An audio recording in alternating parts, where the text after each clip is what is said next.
Hello and welcome back to Everything in Poderation, where the internet can sometimes be too much. I'm Colin Sparling, and working from home. I did that for a while. Now I'm just kind of at home. I'm Robert, and I'm an e-worker. E-work. No, just e-worker, actually. Is that the cool name for it now? It's my cool name for it.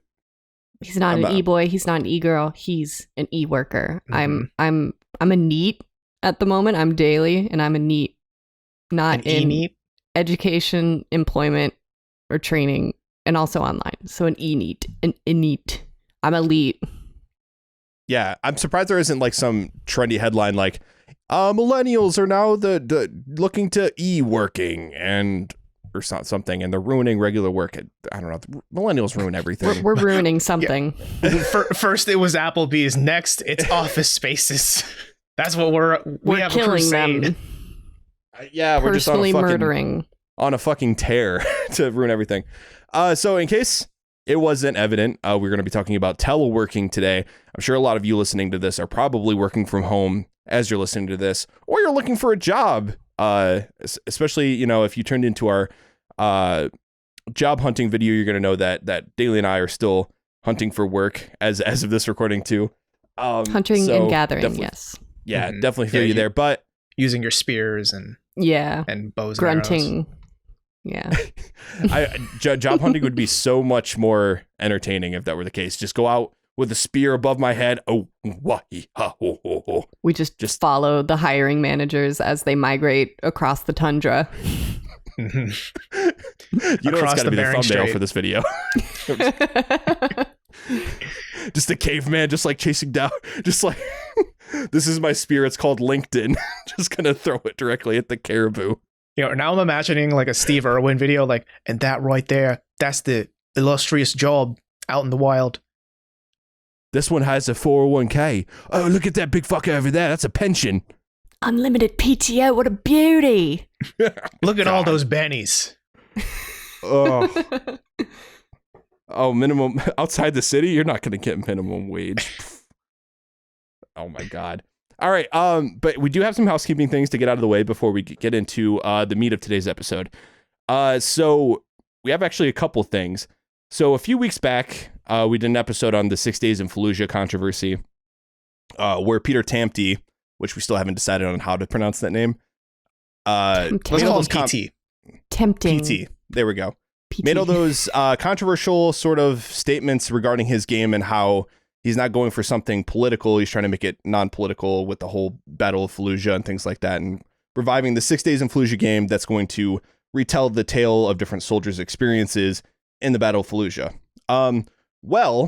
As of maybe, it was sometime earlier last week, maybe like 3 or 4 days ago, developer Victura released this, or I'm sorry, yeah, you're right. I can't remember the name of the developer, but I know the publisher is Victura. Released a Highwire. Highwire is the developer. Victura is the publisher. Victura, the publisher, released a statement about 6 Days in Fallujah, saying, "We understand the events recreated in 6 Days in Fallujah are inseparable from politics. Here's how the game gives voice to a variety of perspectives. The stories in 6 Days in Fallujah are told through gameplay and documentary footage featuring service members and civilians with diverse experiences and opinions about the Iraq War. So far, 26 Iraqi civilians and dozens of service members have shared the most difficult moments of their lives with us, so we can share them with you in their words. The documentary segments discuss many tough topics, including the events and political decisions that led to the Fallujah battles, as well as their aftermath. While we do not allow players to use white phosphorus as a weapon during gameplay, its use is described during the documentary segments. During gameplay, players will participate in stories that are given context through the documentary segments. Each mission challenges players to solve real military and civilian scenarios from the battle interactively, offering a perspective into urban warfare not possible through any other media. We believe the stories of this generation and generation sacrifices, deserve to be told by the Marines, soldiers, and civilians who were there. We trust you will find the game, like the events it recreates, to be complex." Interesting. So remember when PT said, hey, none of the soldiers we talked to mentioned white phosphorus, and now Victor is saying, actually, they did mention white phosphorus. And it's in the game. These are going to be segments in the game. Yeah. I don't know. Overall, I don't want to dwell on this too much, but I think I'm happy that they're finally saying something about it and recognizing, oh wait, hey, a depiction of a real war is inherently political. Now my worry is it just going to be like hoo-wah American sacrifice is good, or is it going to be like a tragic soldier story? Probably a mix of both. And at least that worry isn't rooted in too much rewriting of history, you know? I mean, it's definitely going to have a skew, but it's not so skewed as to kind of imply that this war was the correct action. Like there was no argument that this war should have happened. At least I hope that that's what they're saying. Yeah. Like maybe I thought it was interesting that they said, you know, there's diverse amounts of opinions from the people who were actually involved. And maybe there's going to be some people that are like, yeah, this was justified. And then other people, like maybe the civilians that were there are going to be like, nah, this shouldn't have happened. Yeah. And I'm glad that they released this statement to sort of clarify these things. I can only imagine behind the scenes, the publisher wasn't too happy to see Peter Tamp give all these sort of statements about the game. I mean, he's the CEO though, right? Of Highwire, right? Of Victura. He's the founder of the publisher, yeah. Interesting. Well, I wonder how that conversation went internally, that's where it's like, hey, so your comments have become what the game is about, and we need to maybe set that straight as to what the game is actually about. Yeah, that's my point. I think I'm imagining some really heated meetings after his statements came out. With it's him and other people are probably not happy, or other people weren't happy with him rather about this whole controversy, because now it's kind of just being associated with the identity of the game. I've also seen people talk about how this is like a calculated like PR move in order to get eyes on the game too. So, but that's more of a theory more than anything else. A game theory. Thanks, Matt Pat. Yeah. So I don't know if that's the way this is swinging, but I honestly, in this day and age, I can almost believe it. Yeah, I mean, it does feel a little bit conspiratorial, and I've also seen people say, "Well, that's too little, too late. You already said what you're gonna say," and you know, I can sympathize with that because yeah, like the things Pete said are pretty. They can easily rub you the wrong way, especially if you have more personal connections to the Iraq War, right? At this point, though, I'm just like thinking, you know, he shouldn't have said that in the first place, but I'd rather the publishers acknowledge that what they said was, you know, problematic rather than not acknowledging it at all and then pushing forward to their next big gameplay trailer or, you know, whatever their next big marketing push is going to be. Yeah, I agree. Definitely think some heated I mean, because this just goes back on basically a lot of the stuff that he said in a lot of different ways, you know. And so there was definitely some very heated meetings going on where they're just like, dude, you can't say that. You cannot say that. Come on, man. Yeah. So this game's gonna probably sell well when it comes out just because there's such a mystique surrounding it. I don't know, just controversy. So I don't know, that remains to be seen, but as the game gets closer to releasing, we'll keep you updated about how people feel about it and what happens there. It's still slated to release this year, so we'll see if that happens. Next, for housekeeping stuff, we're gonna go back to our J.K. Rowling video that I believe was 2 episodes ago. Troy Leavitt, the head developer of Hogwarts Legacy, that's coming out via Avalanche Games. Hold on. We should clarify. He's not the head developer. No. We did clarify it last episode. You're right. But you're right. He was not, in fact, the head developer, which is he explicitly said that a lot of outlets got wrong. So he was the senior producer, I should say, on Hogwarts Legacy, which is at Avalanche Studios, being published by WB Games. Troy Leavitt, the senior producer, he has left Avalanche, and this happened. Yes, only about a week ago, and as such has released a video on his YouTube channel regarding the circumstances in which he left and what he's going to do moving forward, and talking about how there was an attempted cancellation on him. So his video that he released just, I don't even know where to start, guys. I'm going to be honest. I don't even know where to start with this. I was surprised, like when he tweeted like, I'm going to have a video out about why I left, and it's probably not for the reasons why you think. And it wasn't. It was like, I have some family stuff, and I do want to say retired. I predicted that. You did. I did. So I am prophet now. It does kind of make, I guess, the people like criticizing him or suggesting that he left because like you can have trans characters in Hogwarts Legacies. Like, it makes us seem like jerks, where it's like, I had some family issues I needed to attend to, and I'm going to have to continue to attend to them. So I moved states, I got married, and I'm just going to focus on myself. And it's like, okay, fine. That's cool. But then he also tacks on, like, there's a lot of inaccurate articles going around about me, and they had nothing to do with any of this, but it just sucks that it happened to me. Is what I got out of his PowerPoint, his Slytherin themed PowerPoint presentation. Yep. And, I do think, he has some points where I'm like, yes, I understand where you're coming from. Like, he used that whole lead designer versus senior producer thing to basically say, well, all games journalists didn't do their homework and they're all bad, and this is all propaganda, not news. When, I mean, an inaccurate fact doesn't equate to propaganda. It needs a powerful word, dude. Yeah, and I get where he's coming from. It feels like the games media has a pitchfork and has pitchforks and torches ready to get him. And that's why they're trying to push this narrative. And I can empathize with him, because I'm sure he's feeling pretty attacked, especially amid whatever family issue is going on. He didn't dive into it, but he alluded to the fact that it was getting worse. So whatever it is, I hope he can find peace or that things get better, right? But it does feel like it feels very reminiscent of what a lot of people who get canceled try to say, where instead of owning up to some of their I don't want to say problematic opinions, because that sounds very thought policey, but opinions that people disagree with, right? Instead of owning up to the fact, he shifts the blame onto them for witch hunting him.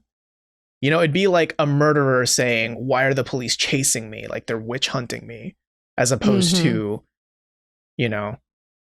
admitting to the fact that they did a crime.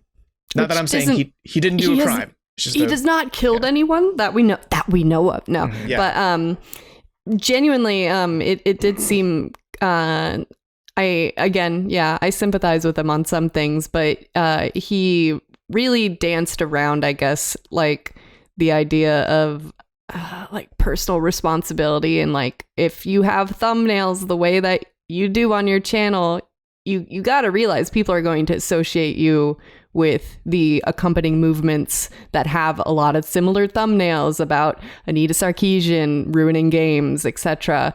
And I guess it didn't satisfy me as far as him kind of like not taking responsibility for that, and just being like, well, if you actually watch my videos, you'll know that I'm not, one of these like alt-right misogynists. And it's like, okay, sure, but your video, the thumbnails, my dude, and just the overall tone is very suggestive of that movement. What kind of message are you sending from, saying? I mean, you scroll through those videos, and the headlines are very clickbaity. The very trying to get a rise out of people. And when you watch the videos, like, he's making a lot of arguments. Some of them are hyperbolic. Some of them are 100% come from a place of privilege. Which can be dangerous in and of itself. However, I mean, there's nothing when it comes down to a lot of the stuff he talks about. Yes, some of it is misguided, but as long as the dude hasn't done anything to hurt anyone or anything like that, I whether or not he deserves to be canceled is a whole other issue. You know what I'm saying? Like, saying whether or not someone should get their job taken away, lose their career over something that they might not have a great point of view on, or a lot of people disagree with, that gets a little hairy. Yeah, and I will say too, I mean, I know in the Harry Potter episode we did, or the J.K. Rowling episode we did watch some of Troy's videos to actually get an understanding of him a little bit, because I think one of his major points that he made in his most recent video is that he felt like most of the games journalists out there who reported on his situation didn't really watch the videos. They just kind of saw the titles and then made inferences and started pegging him as alt-right, anti-feminist, bigot, etc. Right? And after seeing those 3 videos that we saw, I agree that I wouldn't call him like anti-feminist, or I wouldn't call him alt-right. But I do still fundamentally disagree with his thoughts on Gamergate and how it's just about journalism ethics, which, okay, sure, but that's that's sweeping so many other problematic things about the movement under the rug. And when you do that, you're kind of gaslighting everyone, and that's not great. But I will, at least for his defense, say, you know, we do podcasts, right? And I'm sure if you listen to a 5-minute clip of any of us in a random podcast, it could come off as problematic without the right context, right? And even then, it's an ongoing journey. Like episode 1, Robert, isn't the same as episode 25, Robert, and same for you two, right? Like we all change and keep learning. So I'm sure that even though we saw 3 videos of his, there's a whole library of knowledge of his thoughts and opinions that we're still missing out on. So I want to at least give him the benefit of the doubt. It's still just a little hard to argue out of what his holistic YouTube channel can look like. Yeah. Sure. It's not a good look, I guess, is just like a cursory scroll through. Not a good look. I will say his book that he's working on looks great. I would read that. It looked really good. He talked about at the end of his video, that's his retirement project. It's this fantasy novel called In a White Shroud, Shrouded in White, something like that. Cloaked in White. Cloaked in White, I want to say. Looks good. Looks good, though. I thought it was a little strange that he was kind of like promoting his book. I was just like, we're just straight up plugging his book right now. But I don't know. It seemed like it was meant to be more of an internal thing. Like, yeah, I mean, it did say to my friends at Avalanche, to be fair. Yeah. Just kind of felt a little weird. I really think though that this kind of opens up the conversation around like canceling people and like who should or should not be canceled. Gets into that whole thing, because we can't go around just canceling every single person that has like a misguided or worrisome point of view on certain issues. You know what I'm saying? Because we're all canceled. Yeah, then a lot of people are going to be canceled. And what happens when you cancel people? A lot of people double down, or become or they become even more radicalized. Like the Gina Carrera thing with the Mandalorian. She got like picked up by Ben Shapiro, and apparently, and he does movies now. But like that's what I'm saying though, is like, oh, you've been essentially shunned by, you know, the liberals and whatever, the general people, maybe the liberal public, whatever, for holding these points of views. Now we're gonna just, you know, come under my wing and we're gonna radicalize you further, you know, just reinforce these problematic points of views you may have, where really the solution is to bring those people like, hey, I don't agree with that, here's why, let's have a conversation.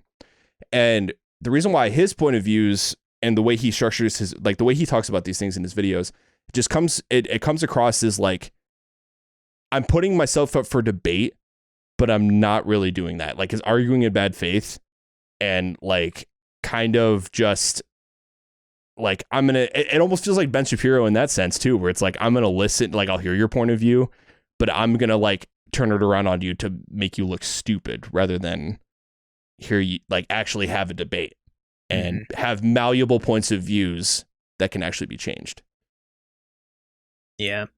I think overall it's going to be, I mean, I think he was fighting an uphill battle, right? Because I think we all walk in with preconceptions.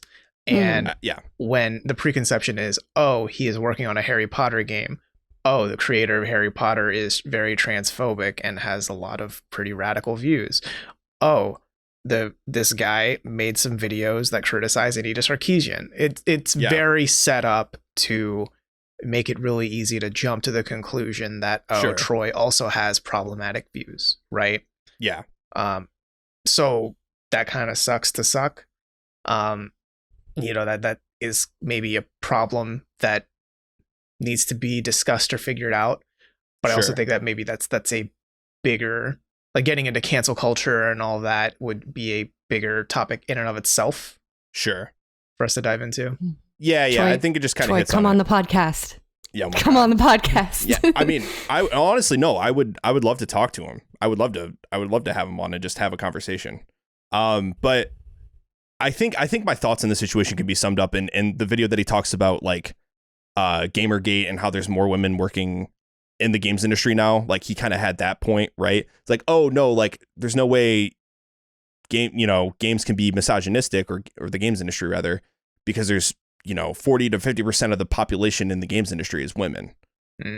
That's just it's extremely hyperbolic and just ignores the fact that is a lot ladies, of, but we a lot got of some misogyny going on. Yeah, there's a lot of studio cultures where there was a lot of misogyny going on. Just because there's more people doesn't negate the issue. That's just a very hyperbolic way of looking at things. I mean, it's very absolutist, because here's this one good thing, the rest of it's good. Yeah, and it comes across as like, oh, I haven't seen it, therefore it doesn't exist. Yeah. And so he just needs to, it could just be simply solved by opening himself up and listening to others. And if he's going to talk about a hot button issue like that, like, talk to the people that either are going through the experiences or know more than him. So yeah, that's basically how I feel about it. That's where we leave it. Yeah, leave it alone. So many just easy puns. I really appreciate that his name is that. It's so easy. All right. And lastly, for housekeeping, next episode, we are talking about Justice League, the Snyder Cut, the ill-fated cut that we never thought was going to be released, is coming out for some reason. And it's going to be 4 hours long, and we are going to spoil the hell out of it for you guys. So if you plan on listening to that episode, would highly recommend watching the spoiler cast, unless you just want us to suffer through it for you, and we will regale you with what you missed out on. We're going to throw in some totally false things, though. And unless you've watched the movie, you won't know that one time when Joker said we live in a society and then did a kickflip off the Batmobile. Is it real? Is it not? You're not going to know. Mm-hmm. Yeah, I mean, so definitely watch that movie if you want kind of more background on the episode. I'm not sure how much we're just going to be into, like, wasn't it cool when they did this and wasn't it cool when they did that and etc. I mean, there's like a much larger story here in terms of, like, Zack Snyder and Joss Whedon, Hollywood culture, Zack Snyder culture, I guess. So yeah, he's got a brand. There'll be a lot of meaty discussion there, I think. Yeah, and as someone who hasn't seen the original or hardly any DC movies, this is going to be interesting for me personally. So if you need a voice of an absolute noob, you have that to look forward to. He's pure. Yes, I'm a pure untouched boy. I've seen Man of Steel, Aquaman, and Wonder Woman. That's about it. Okay. What do you say, guys? We talk about teleworking. Let's do it. We're teleworking right now. That's what is happening. Yes. This would fall under teleworking. So I've done it a little bit. Daly's done it a little bit. Robert is still doing it at the moment. How do we feel about teleworking? It's the future. Stop. Get your head out of your ass. It's the fucking future. Okay. What if it's not the future? What if it's going back? No, it's not going backward. I can't. That's one thing I can't argue about teleworking. I really do see it becoming more prevalent. I don't, because, like, even pre-pandemic, sometimes it was like, why do you have an office space? When you're like, you guys can work from home if you want. Like, just be sure to be here for like a weekly meeting and that's it. And it's like, that's a lot of overhead to consider, especially for smaller companies or companies that can, again, largely work online. Yeah. No, I mean, I'm a very big proponent of teleworking at this point. I mean, I've done it a lot at my freelance gigs, right? And Daly, you have too. You're also a freelance writer in your time. Those were all completely remote. Like, I've never met some of my editors, some of my writers I haven't well, I guess I've met some of them via like Zoom calls and stuff, but it's not like we pass by the office every day and are like, hey, did you have an onion for lunch? etc. Like, just a whole onion, just crunch right into it like an apple. Yeah, we don't talk to Bob anymore. Yeah, because Bob the onion man. Fuck him. Yeah, so I've been doing it for a while. And then my current, my main job, my marketing copywriting job, we've been teleworking since, believe it or not, since March of last year for some reason. March 2020. So, something happened there. We started working remotely. Couldn't tell you why. I wonder. I don't know. Yeah. But overall, it's been, I think, a very eye-opening experience. It was my first like big boy job doing teleworking, and I'm liking it a lot. I'm sure there's growing pains, especially for people who are maybe a little less technically proficient, like with computers and shit. But it feels a lot like the future way to work. Yeah, so that's just kind of it. I mean, the COVID basically caused us to fast forward a couple years, expedited the whole process of teleworking become more of the norm, because people were already teleworking before the pandemic, and it's been possible probably for a good, I don't know, I would say 10 years maybe. But now it's COVID just made us realize that like we don't need so much traffic on the road. We don't need to like hold down all of these offices, pay for them to run, pay for electricity, pay for all these desks and chairs and whatever else. We don't need any of that. People can just work from home. They have laptops, and especially if a lot of their stuff is just, banging out emails and writing anyway, like why not let them stay home? Less traffic on the roads. Yeah, it's just it's kind of an awesome phenomenon that's being realized, and I don't think that a lot of companies will ever go back. A lot of them already said they won't after the pandemic. Like basically big tech, Twitter, Facebook, big tech. Google, Spotify. Pretty predictable. Yeah. And I guess it should be said, I guess, like at the front of this podcast here, is that there are definitely jobs that can't be done from home. And we're referencing a lot of white collar work. Yeah, it's kind of I guess a privilege now to be able to, especially in a pandemic when it's dangerous to be outside, to be able to work from home. Not that also doesn't come with its own cons, but it's a big pro, especially if you're, autoimmune compromised or just don't want to deal with it, outdoors. Yeah, I will definitely admit it's a very privileged position, right? Because if you're doing like manual labor, or if you work in retail on the floor or like on the sales floor, it's really hard, if not impossible, to do those jobs remotely, right? So yeah, that is a bit of a shame. So I think, a lot of our discussion is going to be focusing more on those white collar office jobs. I just hope it doesn't go unmissed that like, there is some sympathy here for those who don't have the option, because it's a pretty nice option. It's currently a very safe option, right? Yeah, which is such a shame too, because a lot of people like in staff and stuff were actually being cut from all kinds of blue collar jobs, especially at the beginning of pandemic, because if you work in a blue collar job in say something like a factory, you have to work in close quarters in a lot of instances. So a lot of those places had to shut down and people lost their jobs, which is a damn shame. But they're finding ways to open them back up now, thankfully. But it's still tough out there. And the COVID really hit at a time when it was turning into peak time to become a blue collar worker. I mean, if you wanted to train to be like an electrician or laying concrete, roofing, any sort of trade job, that was exploding pre-COVID. Like those jobs pay insanely well, and you need minimal amount of schooling to get it done too. So that's not a whole lot of debt you got to go into. So that's becoming extremely difficult. A reason why, though, a lot of our focus would be on white collar jobs when it comes to teleworking and how that's changing is because it affects big cities a ton. A lot of the downtown centers of a lot of big cities, it's a lot of office space.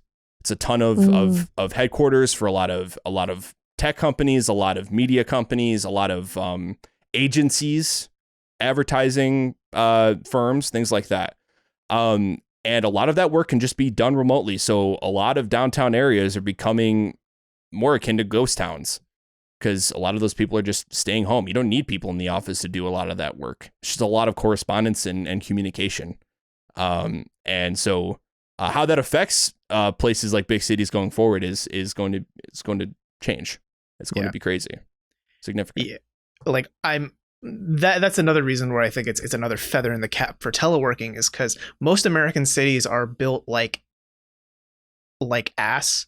That's a delicate way of putting it. Tell us how you really feel. Yeah, they're like It's true. really bad. I think the only city in America that feels actually built for human beings is New York City. I'm not even saying that from experience. I've just like seen the subway map before, and that's like enough for me to kind of tell, okay, I could visit New York and like not worry about Ubers or anything and get by, because that's just how the city's public built. Transportation. Yeah.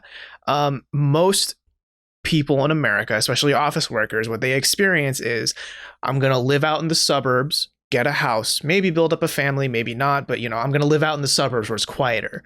And then I have to commute like 2 hours a day, like, total, like to and from the office. It takes me an hour to get there and an hour to drive back. And who knows if you'll find parking, or maybe you pay $300 a month for a parking spot. Jesus. Yeah. I remember parking. Yeah. Just to like put your 2-ton steel horse somewhere.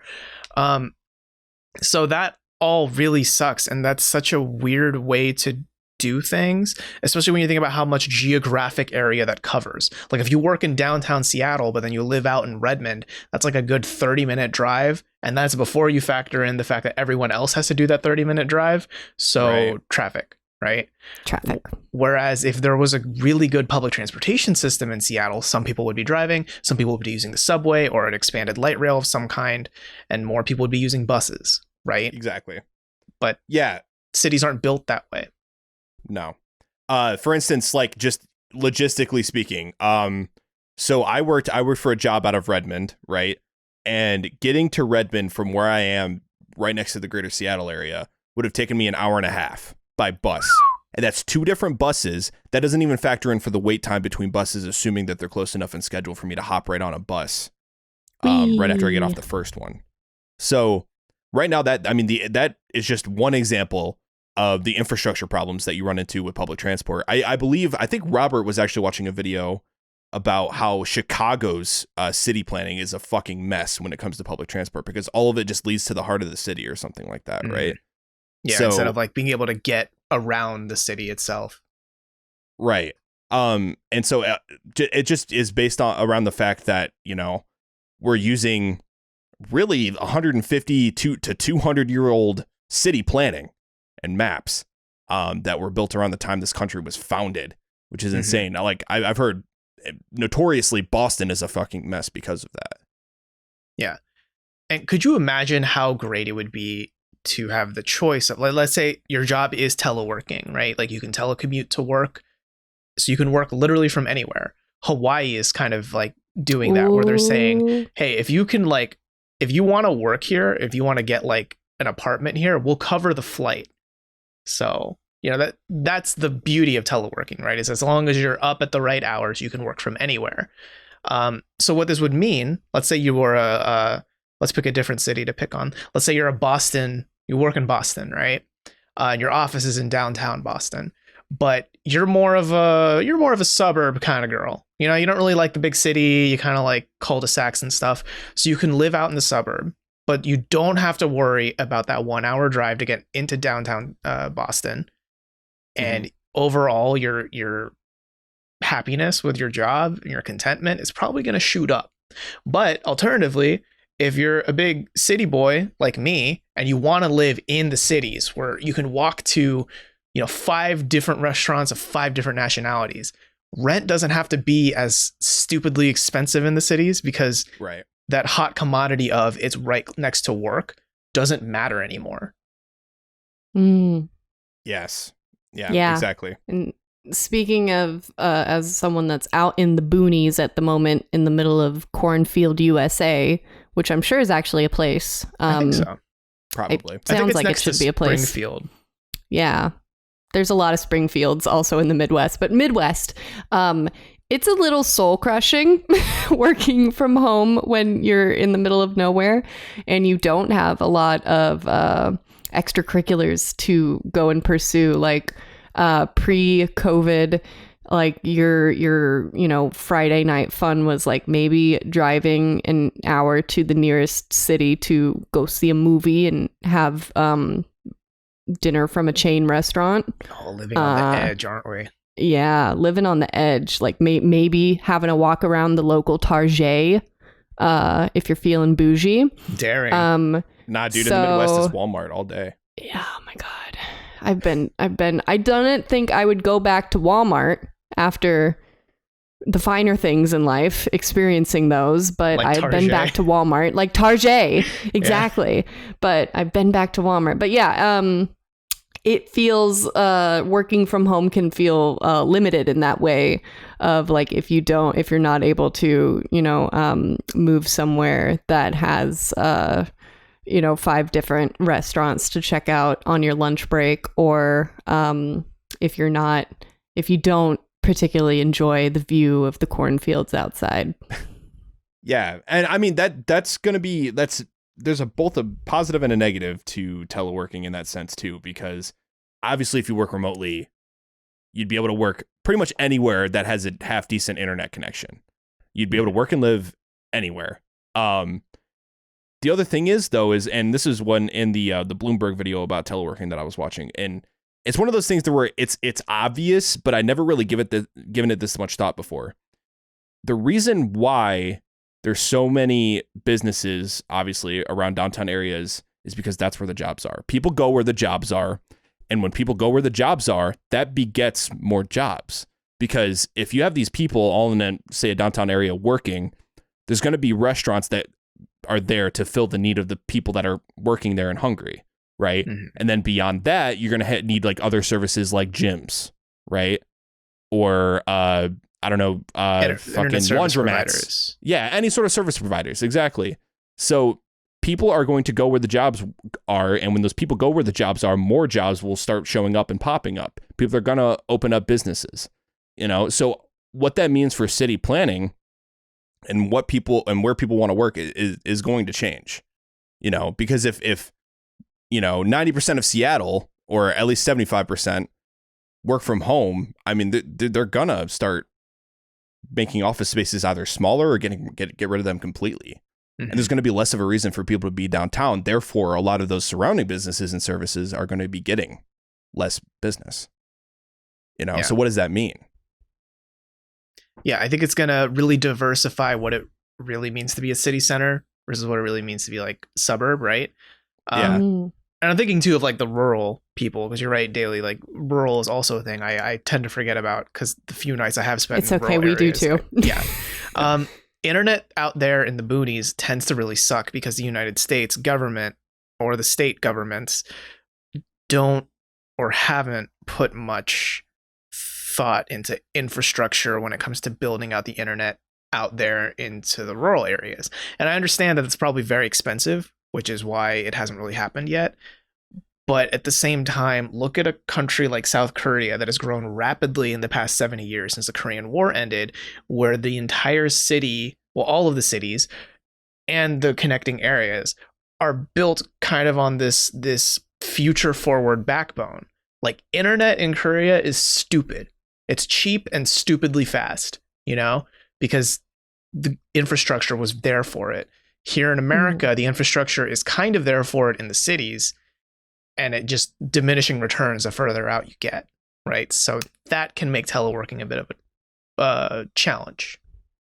I have the unique experience of working for a rural ISP, and the amount of people, like as at last spring, this time last year, that were like, hey, I need internet for the first time in my life, was incredible. Like it really is amazing that there's still a significant part of the country, and I think that we forget about this, especially as we've been dwelling in cities and we're millennials that are attached to our phones, etc. Don't realize that there's people that are able to function quite well without the internet. And have what? I know. for a long time, maybe even their whole lives, or just relied on. And that's to say also the people that have relied on, I go into work to check my email. I only have internet at work, as opposed to at home, or like I don't have internet at home, but now my kids need to do their Zoom classes and their homework from home for the first time. Yeah, I mean, my grandparents on my dad's side have never had internet the entire lives. Their entire lives. Like, my grandma doesn't even know how to use a mouse and keyboard at all. You got to tell her about all the porn she's missed out on. Yeah, or the cat videos. Or the cat videos. Yeah. Because those are the only two things you have on the internet. Is porn and cat videos. Both of them do have pussy, though. Hey, let me go. Hey. Yeah, and it's not like she's ever been dead set against the internet. It's more so just like she never really felt a need. I don't need it. Yeah, felt a need for it to be part of their lives. Yeah, just so when I think about that, and it's just now more than ever, we're feeling the fact that we just do not have the internet infrastructure in this country. And logistically, like Robert was saying, it's extremely hard. We have, first of all, a gigantic country. Secondly, this entire country runs the whole gamut when it comes to climate and biomes and things like that. So laying wire down in Nevada is probably going to be a lot more, like across the desert, is going to be a lot more difficult than running across San Francisco, for instance. Mm-hmm. Yeah, but good thing Texas doesn't really ever have to worry about cold weather, which is why their systems never fail, ever. Yeah. Ever. You think if they do get statewide internet, just better lane connection, they're going to have like their own internet infrastructure too? There's I don't really. The Texas net? The TextNet. TextNex. Yeah. Yeah. I can't. Yeah. Can't get more clever than that. Thank you. It's very delicious. Yeah, I think it's going to be, that's going to be one of the biggest challenges, right? In terms of just getting the internet out there to as many people as possible. Because I think that would open a lot of doors for people who live out, in the boonies, in the rural world, right? And where there have been some grants going through Congress that have put aside, I think it was $200 million to give grants to rural ISPs. Mm-hmm. So COVID gave a kick in the pants that needed to happen in that term.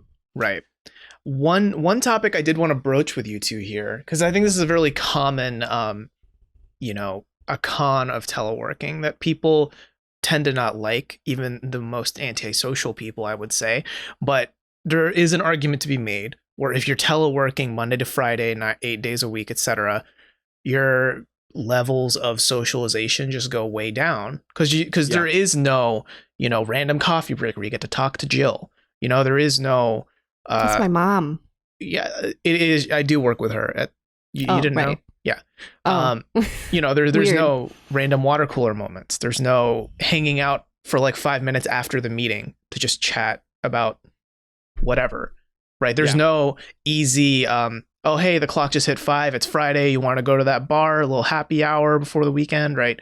That isn't as easy to do anymore in a teleworking world. Mm-hmm. Yeah. I will say, as someone who spent probably about 7-8 months teleworking, it does take a toll on mental health. And I mean, we are in a pandemic, so that doesn't exactly help things either. You can't, you hardly ever have time to socialize with people inside, let alone outside, because that just doesn't exist right now. And so, yeah, I mean, if I'm being quite frank, it did take a noticeable toll on my mental health. And that's something we're going to have to think about going forward. Personally, I think it would work best for me if it was like, you come into the office 1 or 2 days a week and then the rest is like teleworking, because there's something to be said about team building with people in person, and just getting to know them and building a rapport, especially if it's something that you do have to work closely with others in order to complete like a project or in order to get approved for whatever you're working on and things like that. So that's just really, really hard in that sense, especially I'm sure in creative fields like making video games too, that do require a lot of creative collaboration. I'm sure that's thrown under a wrench in things, and we see that because a lot of video games have gotten delayed because of COVID. Interesting. Who'd have thought? Did you guys know we liked video games? No. Yeah, who'd have thought? Yeah. But I think the best thing going forward is just giving people the choice. Mm-hmm. That's going to be most important. Yeah, I mean, I've seen studies that were done even pre-pandemic that have said that worker job satisfaction tends to go up when companies allow for teleworking, while productivity remains the same, if not better, which is that's good to hear. I believe the company that I looked at that did that study is Connective Solutions, which they provide a really big backbone to like Adobe Creative Services and stuff. So I think they have a little bit of investment in a little bit of bias. Making teleworking look good. But I guess I'm speaking from experience. I feel that too. Like I feel happier with my job that I guess currently don't have the choice. I have to work from home, but I like that, right? But if we take COVID out of this, because Colin, I think you are right that COVID is playing a really big role in exacerbating that negative point about teleworking, right? Because you could totally, in a nice world where there isn't COVID, finish up work and then you just call up your friends, be like, hey, you want to go to a bar? Like, it's 5 o'clock, baby. Let's go to a bar, right? Because that's, you have like, there's no worrying about, okay, I have to commute home, then I have to get ready, etc. So, like, you're already home. You can get ready from there, right? Right. So I think that is something we're missing because of the pandemic. I think post-pandemic, when it's a lot easier for you to meet up with your friends, I think it's going to be easier to find those people in the office that you do jive with and then just make plans with them. Or maybe like in your team, like if you work on like the design team or the marketing team or something, you can just be like, hey guys, you want to go out for drinks? Like no pressure, but like, let's go meet at like this bar or this restaurant and just hang out. Yeah. And I think I will say, though, logistically speaking, in the future, that might be a little bit more difficult because if we run into things where people are more likely to be teleworking and remote work, they can live anywhere. Yeah. So in that sense, like people on your team could be from, I'm from Seattle, but this person's living in New York. And, getting those 5 o'clock drinks is going to be obviously a lot more difficult that way. So that's the flip side of that issue too. Yeah, I think that's going to open up like different business sectors the same way like video games. I think more people might get into that where it's just like, oh, do you want to play a couple rounds of whatever, hop on Discord, etc. Sure. And also I noticed that a lot of streaming services have, rather than a third party do it, have adopted internally the ability to like watch with other people online. Watch parties. Yeah. So I know that Disney Plus has done that. I think Hulu might have a plugin automatically for that. So that could also be a thing. I think also Amazon Prime does it now. And if you're a Twitch streamer, you can like Twitch stream Amazon Prime a watch party, which that's pretty cool too. That's pretty cool. Yeah, cool. I think there's going to be solutions for that kind of disconnect as far as like, I would like to hang out with you, but I am in Indiana and you guys are in Seattle. So I think there will be solutions like that, but yeah, there is definitely a con there as far as like, you don't have that, hey, did you see that local thing that happened? It's like, no, I didn't. I live in Sao Paulo. Did you see fucking Bob in the break just munching on an onion? Because that's a thing. Yeah. Actually, Bob is eating onions. Bob can eat onions in peace now. Wait, because he doesn't have to go into the office. I thought he switched to shallots a long time ago. Oh yeah, he wants to cut the carbs a bit. I heard the calories. He wants to cut down on calories, so he's going for smaller onions. Yeah. I will say another solution too in the future. I've seen this mentioned around. This was definitely before COVID times, but it might just be being in Seattle because it's a yuppie liberal paradise and etc. But there are like co-working spaces now. I think is what they're called, right? Or it's like an office, but for everyone. You could also just call them cafes without the coffee. But you could also just go to cafes, right? There's also coffee there. Yeah, but you don't get like a barista. But that's what they need to do. Yeah, then the barista co-works with you. Then they just reverse engineer the cafe.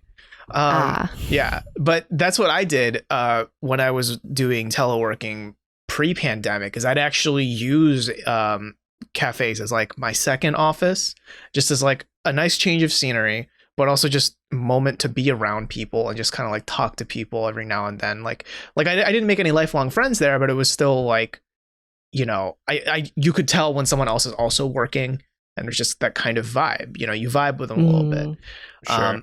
I think that is something that moving forward in the post-pandemic world will be a thing again.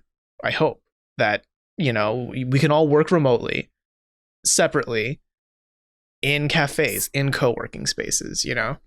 Yeah, we're social creatures. Yeah, exactly. I mean, yeah, you can only supplement it so much, you know. There's no real supplement for face-to-face interaction at the end of the day, unfortunately. And oh god, hey, on a side note, you guys remember WeWork? Remember that? Nope. Nope.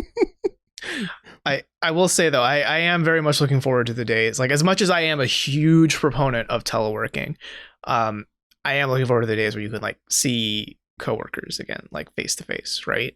Because otherwise you start getting really weird team bonding exercises via internet that can, like, I've heard of one. It's really just so stupid, but it's basically an escape room, but you all like zoom in and you watch one person who is literally in the escape room with a GoPro on their head, and you just kind of keep yelling at them to do things. Is this like, Twitch Plays Escape Room? Yeah, it's kind of like that, but for team building exercises. It's, I guess. That sounds terrible. Mm-hmm. Oh my god. Especially, the appeal of escape rooms is that you're trapped. Yeah. You're there. You're in there. You have to escape, but you're just yelling at one guy to get out of there. This is like if they made another season of The Office, this is 100% would be an episode. Oh yeah. Like Michael just has a GoPro on his head and he's like, "Okay, you guys got to tell me what to do." Oh no, it would be Dwight with the GoPro on his head, and then Michael totally telling everyone we have to keep yelling at Dwight to do a thing. Michael, call me. Genius. I will say that it's so interesting with the amount of people. I mean, people are already moving because they know their jobs are going to be permanently remote. And so because of that, I think we're going to start seeing, this is just a guess, but I think we're going to start seeing a lot of apartment listings and housing listings, like listing available ISPs for their areas too. I think that would be, I know you can already search out that information apart from those listings and things like that for the area. But I think that's going to be a big selling point because you have, I mean, if you're going to be remote working, you have to live in a place that has decent internet. There's just no, you can't get around it. It has to be a place that has decent internet. And if you're not living in a place like that, I mean, you're kind of screwed when it comes to remote working. And on that note, I actually do remember reading that housing and rental prices are jumping up in Missoula, Montana, of all places. A lot of people are moving out there during teleworking COVID times. And because it's a nice rural-ish place to live that it's beautiful. Usually doesn't cost too much and is in the middle of nature, kind of like mountain town, really pretty place to live. And so, yeah, now those people are suffering big jumps in prices and they're kind of pricing out the locals. So that's good. Interesting. Yikes. Yeah. Yeah, I feel like that's going to be some growing pains because, you know, capitalism inherently it's bad. No. Well, it is inherently kind of bad. It does reward people for price gouging, right? Because if there is an opportunity, if there is demand and you have the supply, you can charge as much as you want as long as it meets the demand. And right now the demand is high, which is leading to I can charge $2,000 a month for this one bed, one bath. Right. And that kind of blows, but it's also incentivized. And that's what our capitalism forefathers would have wanted, I guess. How many fathers were there? 4? Just 4? 4 of them, yeah. George, Tommy, Benny, and Lincoln. He came a little later. He came a little bit later on. Do we say John Adams? Okay. No, he's not. He doesn't. He's like a 4 uncle. Mm-hmm. I much prefer his brother Sam. You know, because he made the beer. Same old Adams. Oh, and he also wants you to join the army. Uncle Sam. Right. Yes, that uncle. We don't talk about him. I think though this is such an interesting phenomenon, because I think what's going to happen is, I think obviously a lot of businesses are going to be moving out from town centers, like big town centers like Seattle, like San Francisco, like LA, those big West Coast cities for tech, and then on the East Coast, of course, like places like New York, just to kind of get away from how expensive everything is. And then you're going to have smaller towns like Missoula that are going to be going up in price. So I think we're going to hit, like, it's doing one of these like roller coastering, but then eventually it's going to even out. If we were to be on a graph, it's just going to kind of like be baseline. If you want to live in a town or city like this is how much it's going to cost. So prices here are going to come down, while prices in other places are going to go up, and we're going to meet in the middle somewhere. I don't know what kind of pricing that looks like though. Yeah. Yeah, it's kind of tough to say, right? I mean, I'm no real estate agent. I don't know what goes into valuations. So I can't really speak from a point of authority with it. All I do know is I hope that it does at least diversify where people will want to live, as opposed to having to live somewhere for work, you know? Yeah. Exactly. Yeah, because it really sucked. Like, I have had always said in conversations that I would never want to work somewhere like Facebook. Obviously, there's some ethical qualms there, but also the fact that to live in like San Francisco, to live in the Bay Area, your standards have to be lowered as far as quality of life and how much space you have to yourself. It's impossible. The price is there. Even if you're being paid the big Facebook buku bucks. Whereas now with the idea of like you could just work from anywhere, you could be making the big buku bucks and then spending that on a much larger place, in a place that is largely less expensive. Yeah, and I actually came to this realization the other day, because of course I'm still on the job hunting train, woohoo. But I came to the realization that, you know, you go on LinkedIn or Indeed or whatever, and you put in your search queries when it comes to jobs. There's a remote button now, right? So instead of searching jobs in just Seattle, Washington, that opens up this entire country, really, maybe even Jobs beyond that. Remote. When it comes to searching for jobs, you just click the remote button.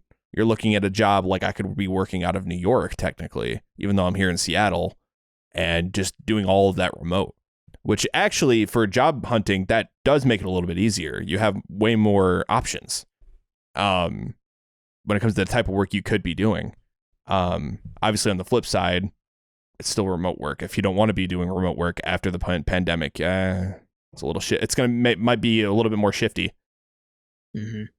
I think that's something we can look to, is like, you know, it's really hard to find positives to look at in the past year, right? It's all been a lot of doom and gloom.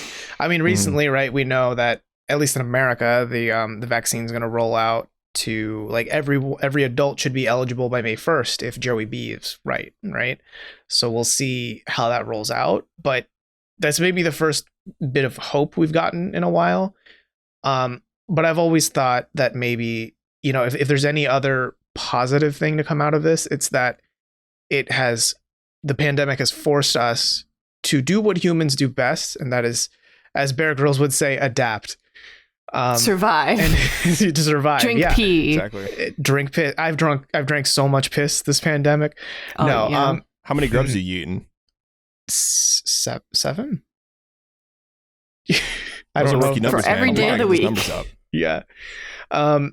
It's in that we've been forced to turn to our technology now to find how can we get as close to normal as we can while still being safe. And the answer to that has been a lot of solutions that has made teleworking more obviously viable to a larger number of office workers. I mean, funny enough, I decided, because, you know, I use Google Trends sometimes for work. I decided, what do the Google Trends look like for terms like telecommuting and WFH, work from home, right? Both of those really low in the past 5 years. And then all of a sudden in March 2020, fucking spiked. And even now today, the amount of people searching for those things on Google is way higher than it's ever been in the past 5 years. I think we're just at this revolution, right, where working from home is more of a thing, that it's something that more people will need to consider, because of COVID and post-COVID, you know? Yeah. I think because of work from home, there's also going to have to be some big changes as far as certain office cultures go. Because even if you're not in an office, there's still an office culture in place, especially in terms of like availability. I think a downside of working from home is going to be like the expectation that like, well, where are you? You're going to be by a computer because you're going to be home. So you must be available at all times, even if I email you at, 7 p.m. to ask you to start on something or to join a Zoom call or to do this. And it's like, but work-life balance. How do you do that when it's all in the same place? Mm-hmm. Yeah, that's the biggest thing too. I think there's definitely going to be an issue of separation between work and home, right? Especially if you're living in a city where you don't have a lot of space and, your kitchen table or your desk in your bedroom is like, that's where I do my work. And like, I can never leave work. And I've seen people who've talked about how, yeah, I never feel like I'm leaving work. Like I'm still getting work emails. I'm still answering them. My productivity has gone up, but I also never am not working in some sense. Yeah. So you run into that issue because wasn't there a Microsoft study done that said that like during the normal in-office workday, there's actually only 4 hours of real work being done out of the 8-hour day? I believe that's what it was. Like when they were actually in the office? Yeah. So there was a study done saying that like there was 4 actual meaningful hours of work being done. The other 4 hours were like getting ready to work or like meetings or talking with coworkers or just kind of blowing off until the day's over. Yeah. Yeah. And I think that's something that is that's a vector that I think many are going to struggle with, especially for employers that are really skeptical about teleworking, is because they have like there is this inherent assumption of if I can't see you, you're probably just watching Rick and Morty. And then like it's only when I ping you that you pretend you're working. You found me out. I've been watching the same series this whole year over and over. I really want to get those nuanced points about Pickle Rick. Yeah. Yeah. I was going to say that I wonder if that translates to a lot of places paying positions salary rather than hourly when it comes to remote work. In that, it's kind of difficult to log hours for hourly pay or how much work you actually did each hour. Instead, you're more so relying on like, hey, did you get task A, B, C, and D done today? And that's what we're paying you to do. So we're paying you for that service rather than we're paying you by the hour, right. So as long as you get your work done, that's what you're getting paid for. Mm-hmm.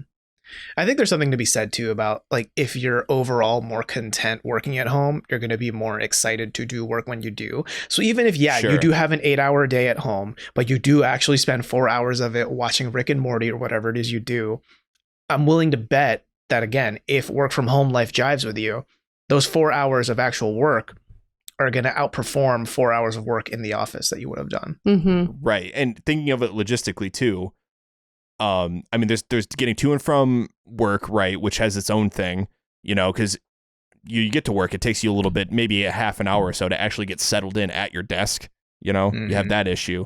And then throughout the day, let's assume you work in a cubicle, you have Tommy, Bobby, and Misty, I don't know, Pokemon trainer, to your, coming up to your cubicle and be like, hey, Bob, did you get so-and-so thing done? Did you see the game the other day? I don't know, what did you do last night? Are you still hungover from the party the night before? Whatever. And so that is negated working from home. You don't have anyone bothering you other than on your Slack or your Teams chat. You answer their questions when you get to them. Mm-hmm. Yeah, I think there's going to be a lot of nuance that we're trying to figure out with teleworking. I think especially for companies that aren't big tech, right? Because it's really only the big tech companies that are really easily embracing this teleworking stuff. Sure. At least publicly speaking. I imagine many other companies that are office jobs right now are under the assumption that once everything is quote unquote back to normal, whatever the fuck normal means at this point. Really. we're all back in the office 9 to 5, just like the good old days, baby. No, none of that teleworking shit. Mm. I like teleworking. Can I telework still, boss? Yeah, I wish. Yeah, I'm telling you, I'm hybrid work is the way of the future. It's going to be 2 days in the office, 3 days at home most of the week for a lot of people. I feel like I have a feeling that's my prediction. People be flexible because because then you're not going to have situations where it's like, well, I can't find childcare. So I'm literally choosing between my kid and my job, and that's not a good position to put anyone in. Yeah. Yeah. That's a whole other can of worms too. Like what does daycare look like? And yeah, wow. But there's a lot of nuance to this topic, guys. There's a lot to talk about. It's a crazy future. Even COVID aside, right? Like, let's say you have a sick day, right? Like, oh, you've got the common cold. You're not forced to go into the office and spread the cold or take a day off. And, some cases use your ATO, sometimes you don't, or your PTO, right? Yeah. So instead, you can just choose, I'm going to keep working from home because I'm not like so delirious that I can't work. And also, I won't infect people in the office with the flu. So win. Yeah, jinx. Yeah, I mean that's like if you want to get work done that day, that's good. But like if you run into an issue where like, yeah, hey, like I'm really sick, and it's like, well, you're working from home anyway. Why can't you just work? Yeah, I mean, there's going to be balance there, right? But, right. Yeah. Nuance is the key word of the day. Mm-hmm. Yeah. So I want to hear from you guys out there. If you're teleworking, tell us about it. What is your experience like? What do you like about it? What do you dislike? Where do you think we're going to be in terms of like where people are going to live in the future? What's the next big city for people to live in who remote work? Missoula seems like one of them. Missoula seems like the next town that's probably going to turn into a city because they got all the people living there, and it's going to turn into a place that nobody recognizes. And also, what are your onion eating habits? Because we talked about that a lot today, so I'm curious. Send in your onion pics. Your Outback Steakhouse bloomin' onion. Stop! That sounds good. I love bloomin' onions. Yeah, teleworking. Tell us how you feel. Let us know your experiences. Excited to hear what you guys read in, if at all. Who is our UK ambassador? I want to hear from him. I want to hear about Adam. Tell us, Adam. Adam, our UK ambassador. I want to hear about teleworking in the UK. That's because we're talking about the US of A over here. Mm-hmm. Yeah.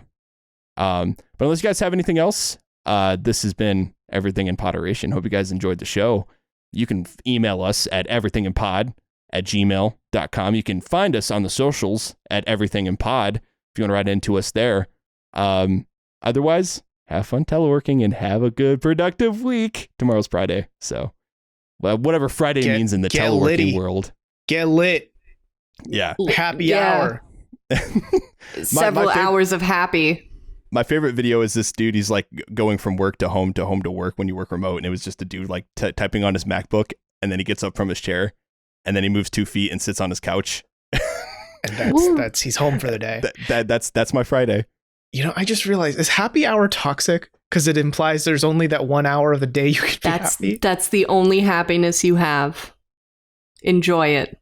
And find out why in my next book, the problematic problems of happy hour. Yeah, I think it's ironically named because by usually Robert just people Scarpanito airing their grievances about work and how much they hate Tammy and accounting. Sorry, Tammy. Hey, but the appetizers though. All those bloomin' onions those apps at Applebee's. Free bloomin' onion happy hour. That's probably been a promotion at one point. Because we millennials ruined Applebee's, so it's got to be a bloomin' onion. We're coming for Outback Steakhouse next. Oh yeah, we're gonna get them. Coming for you. All right, guys, have a good weekend. Bye.